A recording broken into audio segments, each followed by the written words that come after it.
Welcome to Zambian, a channel on which we engage in dialogue with leaders from across sectors and generations. For Zambian, the term leader does not only refer to those in high-ranking positions. It includes everyone who is seeking to make a difference in society.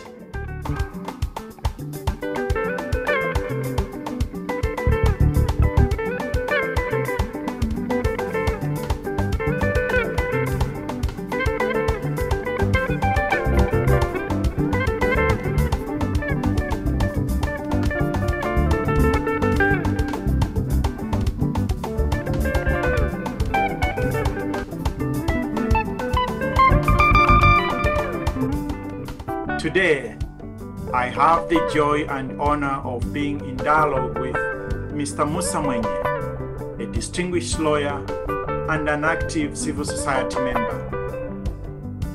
Mr. Mwenye is a state counsel, a lawyer admitted to practice law as an advocate in Zambia and a solicitor of England and Wales.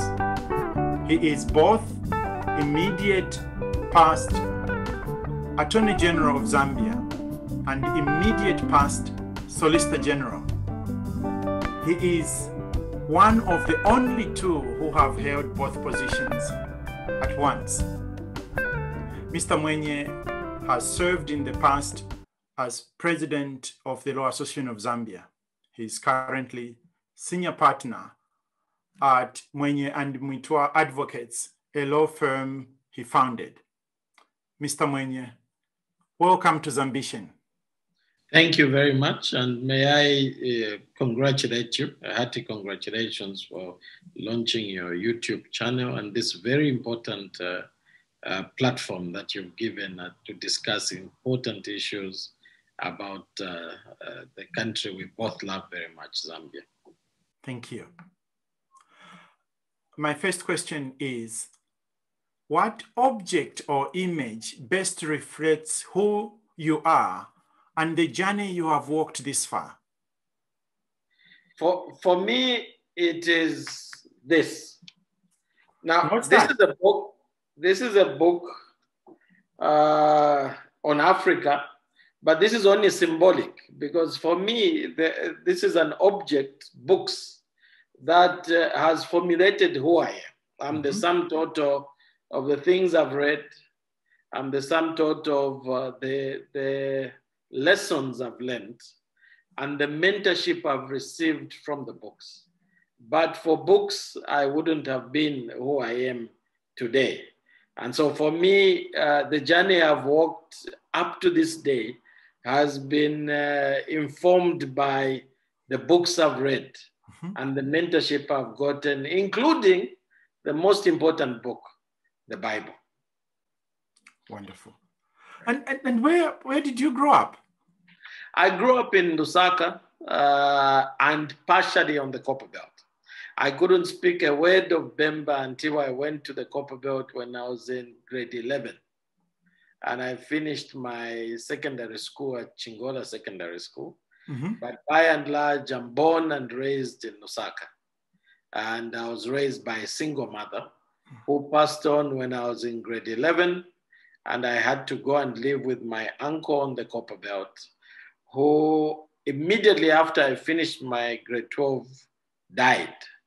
And believe it or not, from the time that he died, I have been independent. So essentially from just before my university, I have been completely independent, took myself through university, and I haven't had a guardian since then. How did that work out? How did you manage as a student in the university? You needed some kind of support and help. It's an interesting position, which was helped largely by the bursary that we had at the time. You see, that's why I'm rather passionate about government helping gifted students who don't have the means. We had the bursaries, we were sponsored, and in addition to being sponsored, we got a bit of a a supplement, were taken care of by the government. And because of that, I was able to manage. And I was one of those students, even when the university was closed, many, many times I chose to stay at the university. And I had one good friend who has become a brother now, who occasionally would take me into his home, and I would share his single bed where he lived with his parents. His father was also a very senior lawyer. And he took me in, and his parents were good to me. So certain holidays I would go to his house, but largely I spent my time at the university. Did your decision to study law come from that connection with your colleague, or it was a seed that was born long before that? It was born long before that. Because I don't know whether you remember, there were shows like Petrocelli, and later on there was LLO. So those formed my thinking early on. And I think from the time I was in grade 7, I had determined that I would become a lawyer. There was a period when my ambitions changed slightly. And that was informed by my guardian at the time. When I moved to the Copperbelt to live with my uncle, my mother's younger brother, he was an accountant.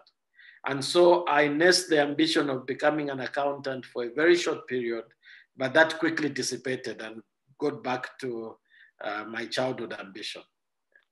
What a story.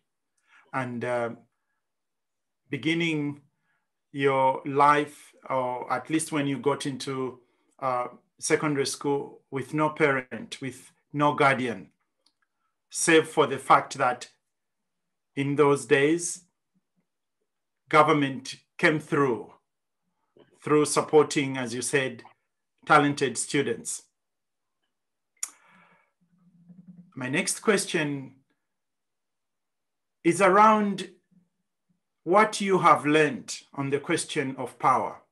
You have had the chance, the opportunity to serve in very senior positions, both in government and civil society. What is the one lesson you have learned about power? I've been privileged, as you said, to have served in government and civil society at a very young age, I must say. I think I was Solicitor General when I was, and became State Counsel when I was only 36. And I was a Law Association president slightly before that. And by the time I was 32, I was a spokesperson of the Oasis Forum and had been involved in civil society. But the biggest lesson that I learned, particularly in my time in government, is that power belongs to the people and attaches to the office. It doesn't attach to the individual. And I think a lot of people mistake the status they get when they're in the offices with their own persona. It is not personal to Holder. It is something that resides with the people and can easily be withdrawn from yourself. So we must treat it with humility. We must know that getting into there, the first thing you do, and that is exactly what I did, because I had good friends who I was working with then who had the right attitude, who we discussed some of these things with. The first thing some of us did was to fire ourselves on the first day. Now I'll explain that. So we got into the offices and said, I'm fired. The reason for that is we were not beholden to the offices. So I had a house before I became Solicitor General. Yeah. I never moved from my house, even if I was offered a house. I never changed my security. I never changed my driver. I worked as if I would be fired at any moment. And that allowed me to preserve my integrity, allowed me to work in a way that didn't get me to fear for the loss of my job. And I think that is informed by the realization that these offices are not personal to Holder. Power is fleeting, it comes, and when the people want to withdraw it, they'll withdraw it. That's a fascinating lesson you fire yourself the first day you arrive in your new office. You sort of remind me of a similar lesson that I learned when the late President Mwenye invited me to serve him as a special consultant. At the time, I had a colleague, a friend, my former boss who worked for number 10 Downing Street. And they invited me to go there to simply learn how they served the Prime Minister. And the then Chief of Staff to Prime Minister Tony Blair said to me, Martin, you will serve your country with distinction if only you can remember that when it feels like you are really powerful, you recall that that power is derived from the position. Right. It is the position you are serving that is powerful, not you. It will often feel like you are powerful. Anybody can be powerful if given those instruments of office. And where did you learn from that approach you had of firing yourself upon being appointed to such a job as Attorney General, Solicitor General? I think it was discussions we had. Let me give you a bit of a background. I was approached. I was Law Association of Zambia president at that time. And I was approached because the then president who appointed me, late President Michael Sata, may his soul rest in peace, appointed me with a few colleagues, specifically with the ambition to fight corruption. And we were appointed in what were seen to be watchdog roles at the time. And I was appointed with, if you recall, Mutembo Nchito, who was DPP, is Leonard State Council as well. And my boss then, who was Attorney General, was Mr. Justice Dr. Mumba Malila SC. And there were other people in watchdog roles, but the discussions that we had between myself and my colleagues made it very clear that in the course of our duties in these watchdog roles that would lead us to fighting corruption, we would step on some toes. And I think we realized that some of the toes we could step on would be of the appointing authority. It was inevitable. And that's what gave us the realization that we had to work in a way that we didn't get beholden to the office or to any other person if we had to be effective in our roles in those offices. What I'm learning from you, Mr. Mwenye, is the deliberate thinking through of what you are stepping into, sitting down with your colleagues, talking about the implications and how you are going to show up. Because if we don't do that, we sleepwalk into positions of power and authority, the opposite happens. Power consumes us. We will be taking a little break, Mr. Mwenye. And when we come back, I will ask you the question, what is your Zambition?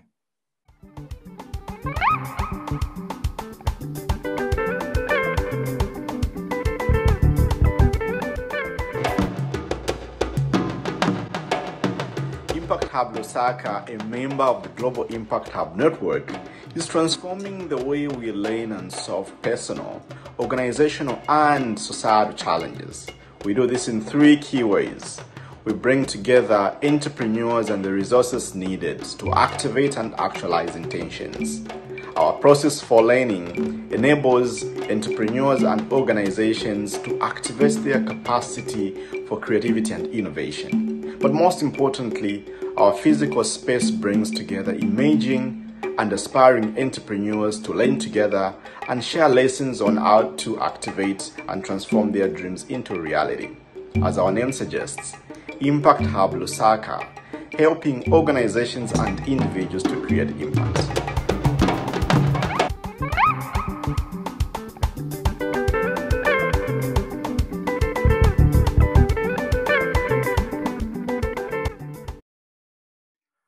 Welcome back, Mr. Mwenye. Thank you. Thank you very much. As I indicated, I would like to know what your ambition is, what your highest aspiration for the country is. My aspiration is to see a Zambia where every Zambian, no matter the background, the tribe, the origins or status of that person, is given an opportunity to thrive, is given an opportunity to fulfill their aspirations and self-actualization without regard to any of these barriers that block us. But also it is to see that our human resources, our natural resources, and our financial resources are used completely for the benefit of this country. And I think for me, the biggest problem that we have seen in this area is, I think, our ability or our weakness as Zambians sometimes when we gravitate towards those offices to be willing instruments of unpatriotic conduct that may be seen as injuring the country. But I think those are my aspirations. If we can have a Musa Mwenye who is a nobody, I don't think you've ever heard anyone with my surname, sir. And I was a person without anyone to back me, rising to the position of State Council and being Attorney General without any connections, without any pot of cash to pick from. That was because no matter their shortcomings, the Kaunda government and those who took over shortly after that maintained that spirit that we needed to maintain a meritocracy. If you recall, there were times in those days when we had Mpelembe, you didn't look at a face to go to Mpelembe. If you were gifted somehow, you would get into those places. The accountancy training college would get the best gifted accountants, and they would be sponsored to the UK. There was not much in the line of connections. It was simply merit. We had Kenneth Dike and Hillcrest, Chizongo in Eastern Province. When you did well, you were going there. And I think if we can establish the meritocracy of if I have a construction company, I have a consultancy company, the fruit of my work, the proof of my competence would be the only currency I need to be employed to do that contract. Then we can build this country. What will it take, Mr. Mwenye, for us to realize that dream you are talking about, where merit is recognized and honored, where resources belonging to the nation are wisely, fairly, justly used? What will it take? It will take political will to fight corruption and a realization that the fight against corruption is not only a legal issue, but it's an economic strategy. No country in our position has ever developed from this position without making corruption and the fight against corruption an economic strategy. You worked under the late President Monawasa. It is not by magic or anything that the achievements that were achieved under him were attained. It was because of the realization that the fight against corruption is an economic strategy, because you cannot begin to grow to a position where you have enough left in the pot to take care of the people before you plug the leakages. You can't fill that basket before you plug the leakages. And secondly, on the back of that is to introduce a meritocracy. Those have to go side by side, because if you get to a place where the color of my political regalia, my tribe, or who I know is the only thing I need to get a contract to build a road, then you have overpriced contracts. you have low quality work, and you would kill innovation that we need. You remember we had jets. I don't know whether we have jets anymore. I think it was called junior engineers, technicians, and scientists. Yes, yeah. So yes, we had jets fairs where kids would design these things, and it spurred us on as a country. You know, that's how come I know we don't want to have the hangover of our socialist past, but I remember drinking Tarino. I don't know whether you remember. I do. I remember taking Tip Top. They may not have been the best drinks, but they were ours.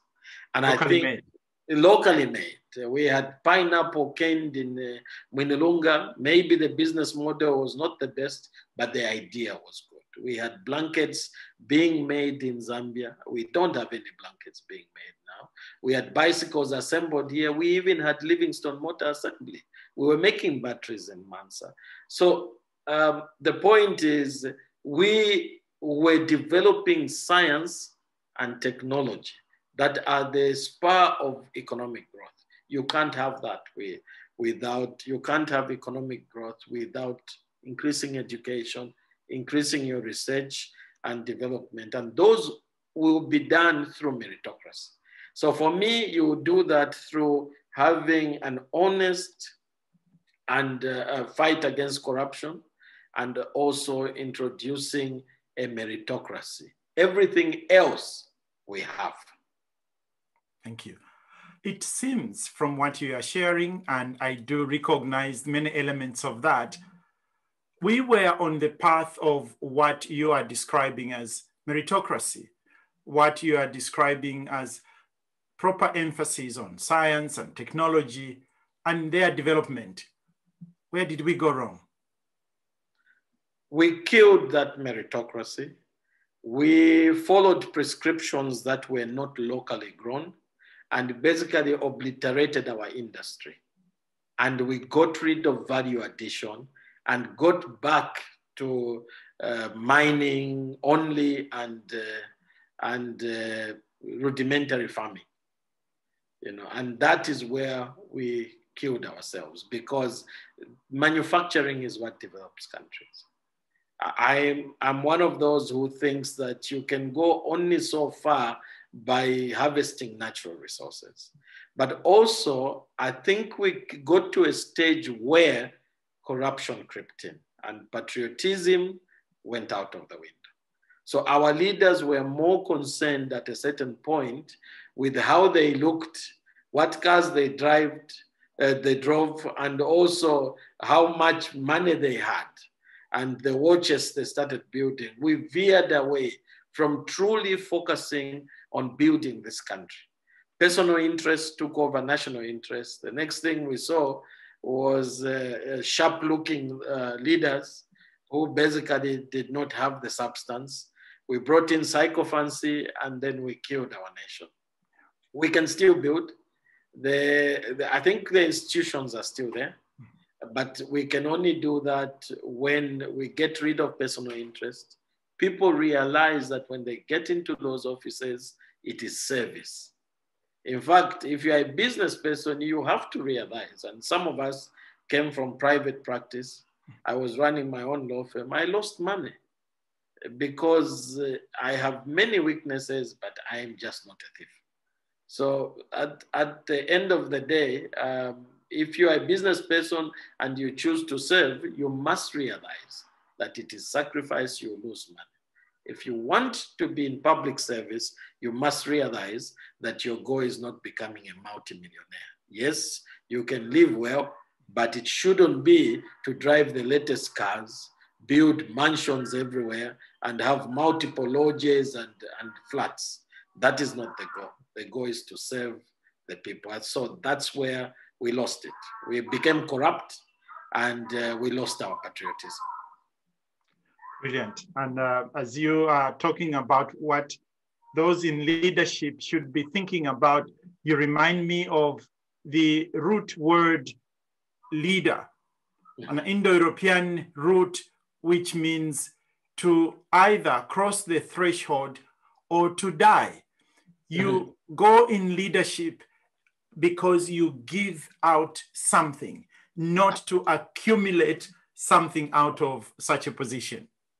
Absolutely. In fact, you see, for me, what plays on my mind is, especially for high officers, officers like the presidency, they are so weighty that if you ascribe to the death penalty, which is debatable whether we should have it, but if you do, as president, ascribe to the death penalty, and you were voted to office on the basis of that belief, if your very son is convicted and sentenced to death, the weight of that office requires you to sign the death warrant.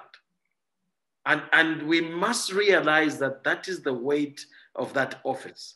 It is not to go there and do whatever you wish. It requires a very sober reflection on the weight of the office of president.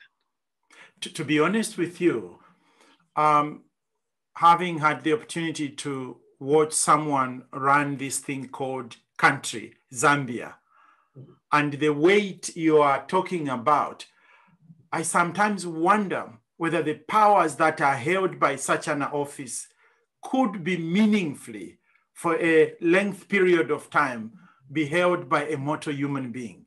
Because I thought they almost mimicked the creation narrative in the Bible that you referred to at the beginning. God said, let there be this, and there was. Day one, day two, he said, let there be this and that, and there was.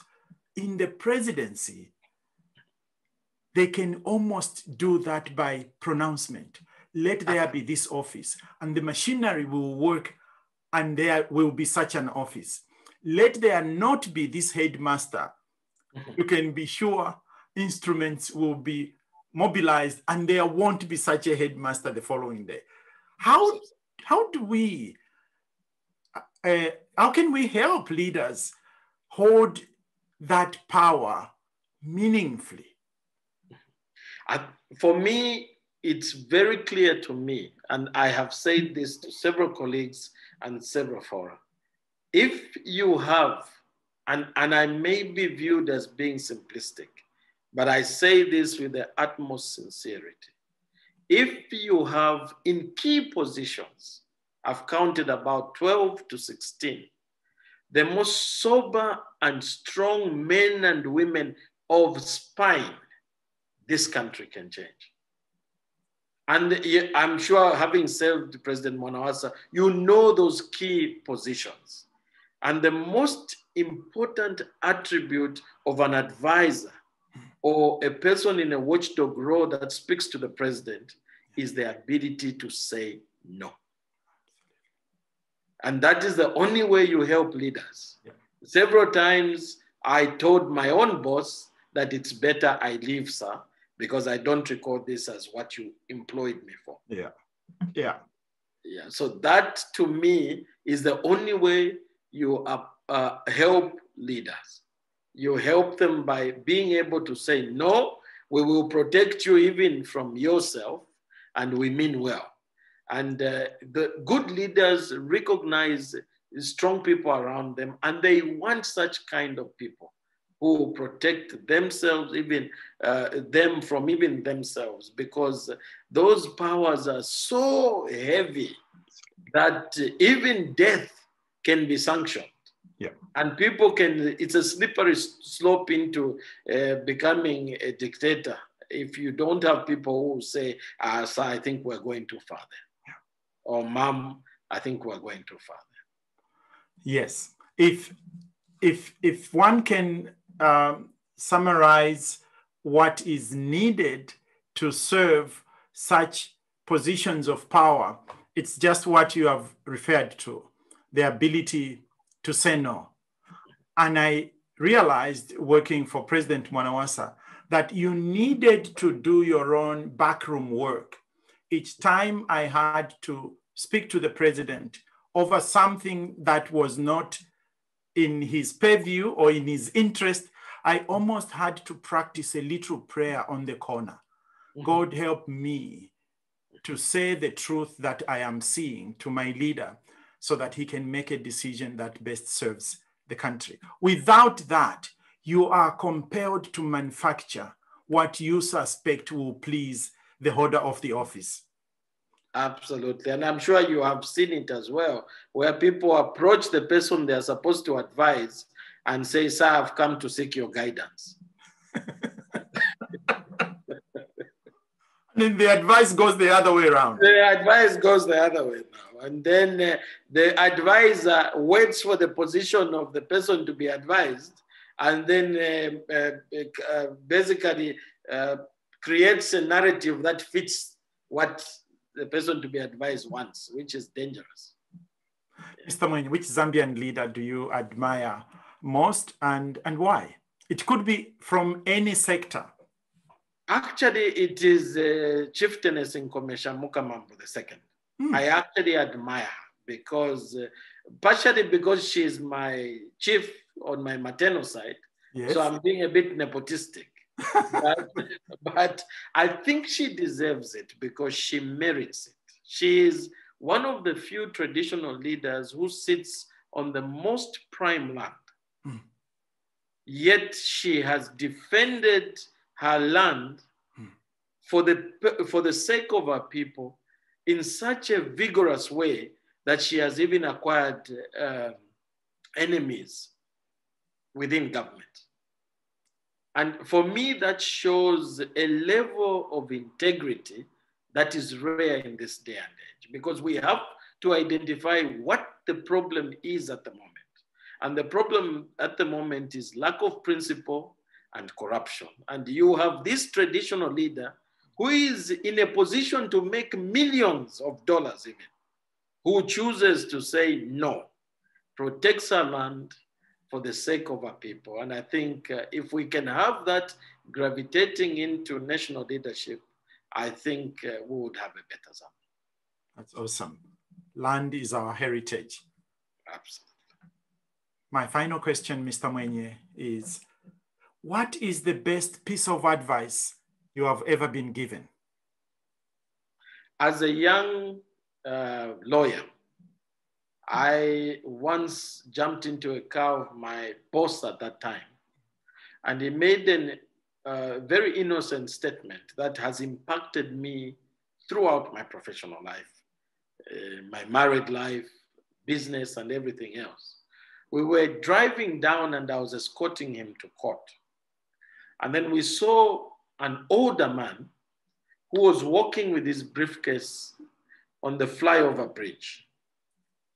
And he pointed at that man and said, that gentleman there used to be this, used to be this, and then he changed position too many times. Now he's having to rebuild himself. Then he said to me, and this was the lesson and the advice that I valued. He says, the beginning is always tough. In life, lessen the number of beginnings you have. And that was the best advice I've ever received. The beginning is always tough. In life, lessen the number of beginnings you have. And that has been golden advice for me, which has carried me up to this day. Mr. Mwenye, it has been wonderful learning from your wisdom, learning from your openness of mind and heart, but also speaking about important things that really matter in our country. I wish you well. Thank you so much for having me, and all the very best in the YouTube channel. Thank you. Having listened to the dialogue and followed my conversation with our guest, I now invite you to look at the drawing that emerged out of that dialogue. Take time to see the contours, the colors, the images that are reflected on the painting, on the drawing. And pay attention to what the drawing evokes in you. What are the feelings? What are the thoughts that are ignited by you looking at the painting? What thoughts does the painting generate in you with regard to your own leadership? What thoughts, feelings, and images does this painting evoke in you with regard to the future of our country? What else does this painting make you think and feel? Kindly share your reflections on this channel so that we can continue the dialogue on the future of the country we all love, on the future of our nation. Thank you.